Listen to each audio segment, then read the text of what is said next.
Olá, sou o reverendo Jair de Almeida Júnior e hoje nós vamos dar continuidade à exposição do Sermão da Montanha. Mas antes de mais nada, vamos nos dirigir a Deus em oração. Senhor nosso Deus, nós te agradecemos porque tu nos deste a tua palavra e o teu Santo Espírito para compreendê-la. E nesse momento suplicamos que o Senhor fale ao nosso coração, tornando-nos aptos, ó Deus, a compreender profundamente a tua palavra. Assim, abençoa-nos, dirige a nossa vida para louvor de tua glória. Essa é a nossa oração, no nome santo do Senhor Jesus. Amém. Bom, nós já vimos todas as bem-aventuranças, é assim que o Sermão do Monte se inicia. Depois vimos que Jesus fala deste homem feliz, do perfil do crente perfeito, como tendo uma responsabilidade a cumprir no mundo. E essa responsabilidade é ilustrada através de duas figuras, o sal da terra e a luz do mundo. Depois disso, Jesus fala da importância da lei. Nós vimos que certamente o judeu estava esperando Jesus falar da lei. Na verdade, esse, para o judeu, deveria ser o primeiro assunto. Então Jesus diz, não penseis que vim revogar a lei e os profetas. Ora, se ele se refere assim, é porque o judeu estava com isso em mente. Como Jesus não ainda havia falado sobre a lei, eles estavam pensando, ora, mas então não há nenhum papel para a lei para este rabi? Então Jesus diz, não penseis que vim revogar a lei e os profetas, e fala da importância da lei. A lei não salva, mas ela tem um papel importante para todo aquele que conhece a Deus. E disso nós já falamos. Então, o que nós temos hoje é a sequência do texto, que se encontra também no Evangelho de Mateus, mas nos versos seguintes, que podemos mostrar aqui. Mateus 5, 21 a 26. Então, vamos lê-los. Ouvistes que foi dito aos antigos, não matarás, e quem matar estará sujeito a julgamento. Eu, porém, vos digo que todo aquele que sem motivo se irá contra seu irmão estará sujeito a julgamento. E quem proferir um insulto a seu irmão estará sujeito a julgamento do tribunal. E quem lhe chamar tolo estará sujeito ao inferno de fogo. Se, pois, ao trazeres ao altar a tua oferta, ali te lembrares de que teu irmão tem alguma coisa contra ti, deixa perante o altar a tua oferta. Vai primeiro reconciliar-te com teu irmão, e então, voltando, faze a tua oferta. Entra em acordo sem demora com o teu adversário, enquanto estás com ele a caminho, para que o adversário não te entregue ao juiz, o juiz ao oficial de justiça, e sejas recolhido à prisão. Em verdade te digo que não sairás dali, enquanto não pagares o último centavo. Então veja, depois de Jesus falar que não veio revogar a lei ou os profetas, ele passa a fazer uma exposição exatamente dos mandamentos, dos 10 mandamentos, mais propriamente a segunda tábua da lei, que fala dos relacionamentos. A primeira tábua, que continha 4 mandamentos, falava do relacionamento do homem com Deus. A segunda tábua, contendo 6 mandamentos, fala do relacionamento do homem com o seu próximo, começando do mais próximo, que é pai e mãe. No entanto, Jesus não toca nesse 5º mandamento, honra teu pai e tua mãe. Ele já inicia no não matarás. Não é, portanto, reparem, uma exposição em ordem do decálogo, mas aqueles mandamentos que são expostos aqui, seguramente são aqueles que Jesus via como mais problemáticos em Israel, em Jerusalém, na Judéia do Novo Testamento, e por isso passa a tratá-los, todos eles relativos à segunda tábua da lei. Então ele diz, ouvistes que foi dito aos antigos, não matarás, e quem matar estará sujeito a julgamento. A primeira coisa que nós devemos reparar é que Jesus não fala para que nós prestemos atenção no que foi escrito, mas sim naquilo que foi dito. Isto mostra com clareza que Jesus não estava se referindo às Escrituras, mas sim à interpretação que os fariseus, os saduceus, que os doutores da lei, que os rabinos de sua época davam a esse mandamento.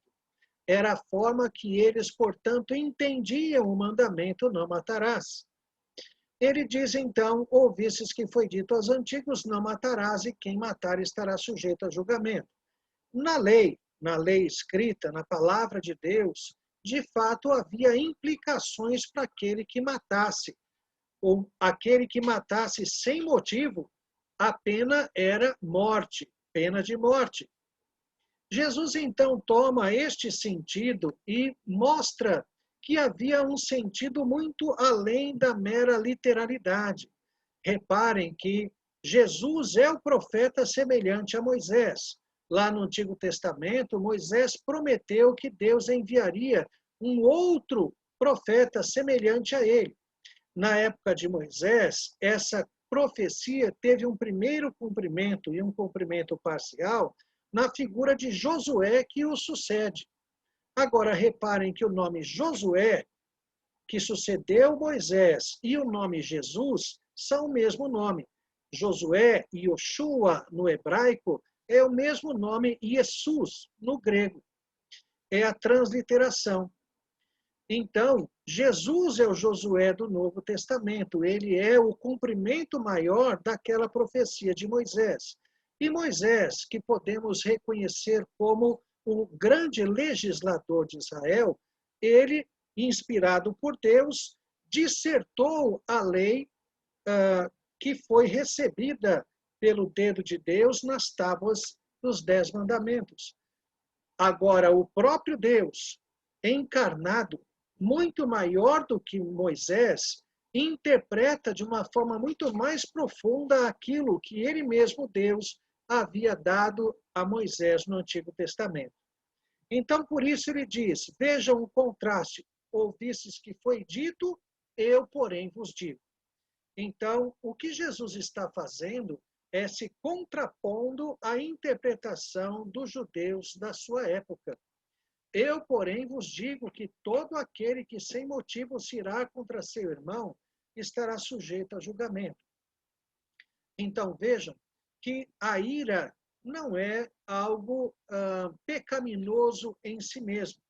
Nós vemos, por exemplo, o apóstolo Paulo dizer, irai-vos e não pequeis. Então, é perfeitamente possível você irar, se deixar irar e não pecar. A ira, até mesmo Deus a tem. Obviamente que não no sentido humano. A ira de Deus, ela é até mesmo antropopática, ou seja, é um sentimento, uma experiência humana atribuída a Deus, como forma de ilustrar alguma atitude ou alguma coisa do ser de Deus. No caso desta ira que se fala, vamos dizer, ira santa, é a indignação. É você olhar para algo errado, para a injustiça, para a heresia e mostrar a sua indignação em relação àquilo. Não é ódio, não visa vingança, é apenas uma reação demonstrando total insatisfação, falta de conformidade com algo que é feito. Por isso que está a expressão sem motivo. Então, uma ira sem motivo é uma ira injusta. Aquele que sem motivo se irá contra seu irmão está sujeito a julgamento. Este julgamento era a primeira esfera do julgamento que havia na época. Era uma espécie de corte, mas, vamos dizer, superficial, uma primeira instância. Quem proferir insulto a seu irmão estará sujeito a julgamento de tribunal. Este julgamento de tribunal provavelmente se refere ao sinédrio. Seria já uma instância bastante séria, que implicaria severas punições. E quem lhe chamar tolo estará sujeito ao inferno de fogo. Essa palavra tolo, ela se refere exatamente a isso, a falta de senso, a falta de compreensão, como se falasse de alguém como desmiolado, sem cabeça. Na cultura hebraica, isto significava algo muito mais do que para nós. Alguém desmiolado é alguém aí que não mede consequências, que faz alguma coisa sem pensar, mas na cultura hebraica, lembre-se que o temor do Senhor era o princípio da sabedoria. Por isso, é muito provável que este tolo representasse alguma coisa como a falta do conhecimento de Deus, como alguém desprezível, alguém talvez até destinado ao inferno. Então, por isso que se fala de algo tão pesado. Nós temos uma progressão de escalas de tribunal, de instâncias de julgamento, e também uma progressão de insultos, de coisas feitas contra o irmão. Então, cirar contra o irmão, proferir um insulto e lhe chamar tolo.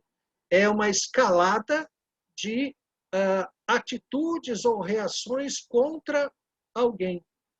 Então, a última delas é algo que é um severo insulto, que é até mesmo respondido pelo próprio Deus. A instância do julgamento divino estará sujeito ao inferno de fogo.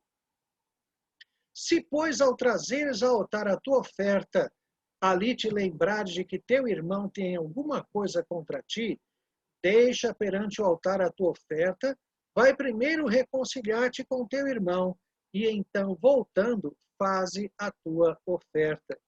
Então, vejam que se nós temos esse se pois, isso liga o que estava dizendo até o momento com aquilo que passa a ser dito. Isso quer dizer que quando você tem algum relacionamento frustrado, rompido, alguma coisa que você fez contra o seu irmão, isto está ligado ao culto, está ligado ao oferecimento da oferta no altar, que era, no contexto deles, o culto que era prestado no templo. Então, vejam que Jesus está falando de uma causa real, está falando de alguma coisa que, de fato, poderia até mesmo envolver, como ele mesmo indicou, a justiça humana. Então, é uma dívida que se tem, uma dívida que não precisa ser financeira, mas uma dívida de honra, uma dívida de ter afetado, de ter, de alguma forma, atrapalhado, afetado a vida de um irmão negativamente.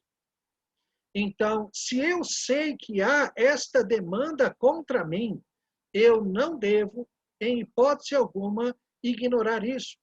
Eu não posso olhar para a minha vida e achar que o culto que eu presto a Deus, prescinde, ignora os outros, ignora a minha união com os irmãos. Não existe culto individual nesse sentido. Todo culto é prestado em união com Cristo. Todos nós estamos unidos no mesmo corpo. Todos nós estamos misticamente unidos. A proposta de adorar a Deus sozinho, ela é teologicamente impossível, porque eu estou ligado a todos aqueles que pertencem a Cristo no mesmo corpo. Há um único templo, do qual eu faço parte, e todos aqueles que pertencem a Cristo fazem parte. Então, esta ideia de união, de pertencimento, esta ideia de aglutinação, ela jamais pode ser perdida por nós. Nós vivemos uma época em que se presta um culto que se pensa individual. Não estou nem aí para o meu irmão, se ele está com problema. O que eu quero é que Deus abençoe meu emprego, minha família, quando muito. Então, esta esfera, esta dimensão coletiva da vida cristã, a vida cristã é eminentemente plural, não singular. Isto é o que está em pauta.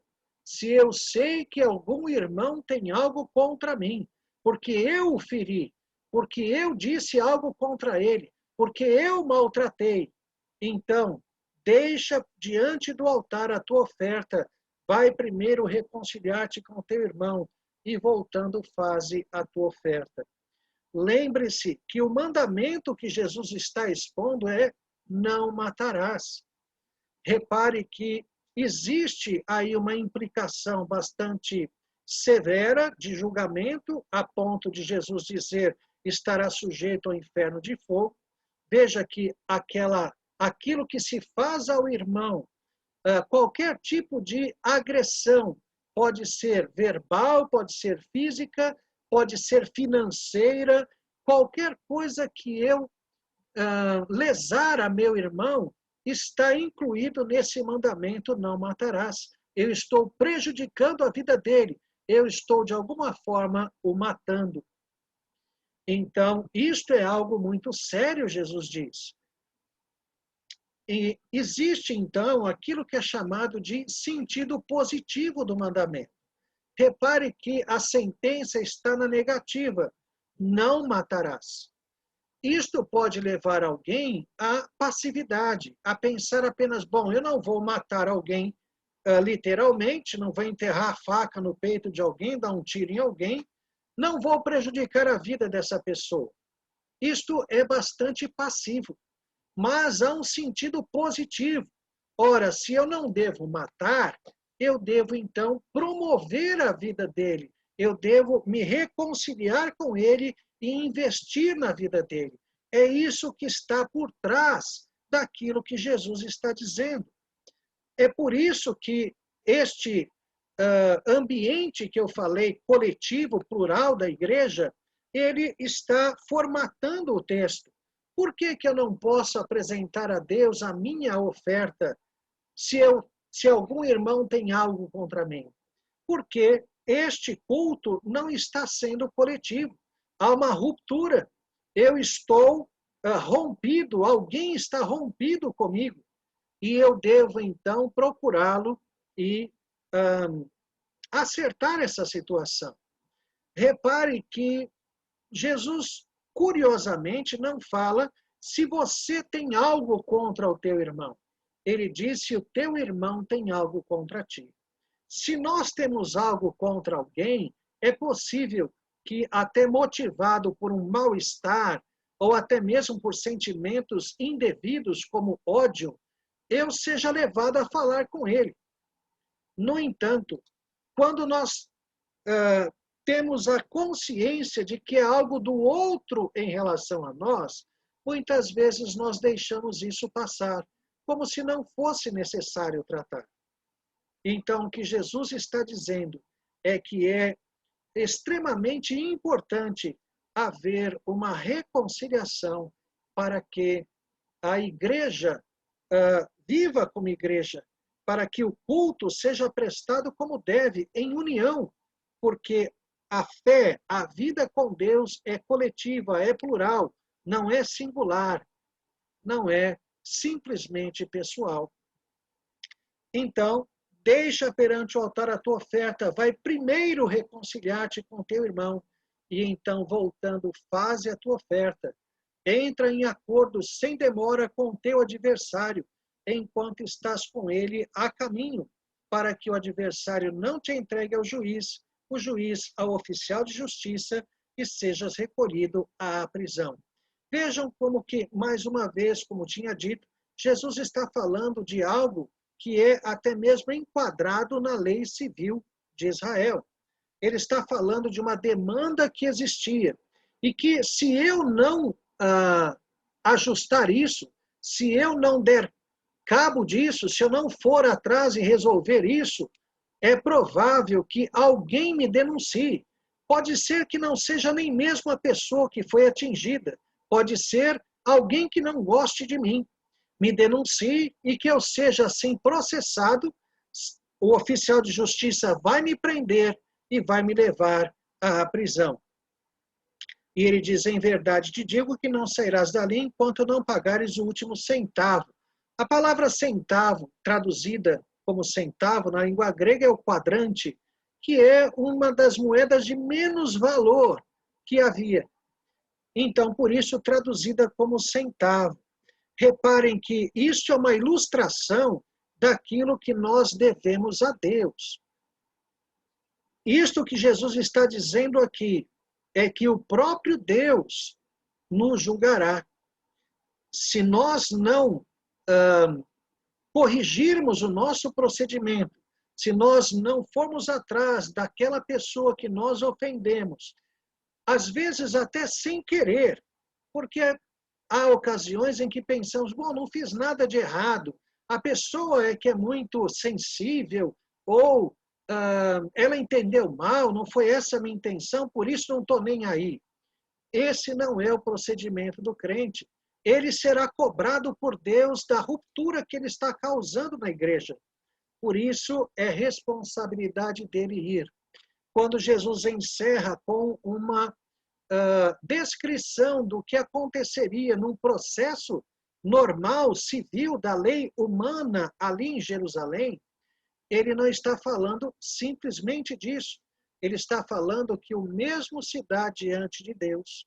Deus está nos assistindo, está esperando que nós procuremos aquele que nós ferimos, que nós ajustemos o relacionamento, que haja harmonia, porque se não houver, ele mesmo virá até nós para nos cobrar, para nos ensinar a necessidade, a necessária união.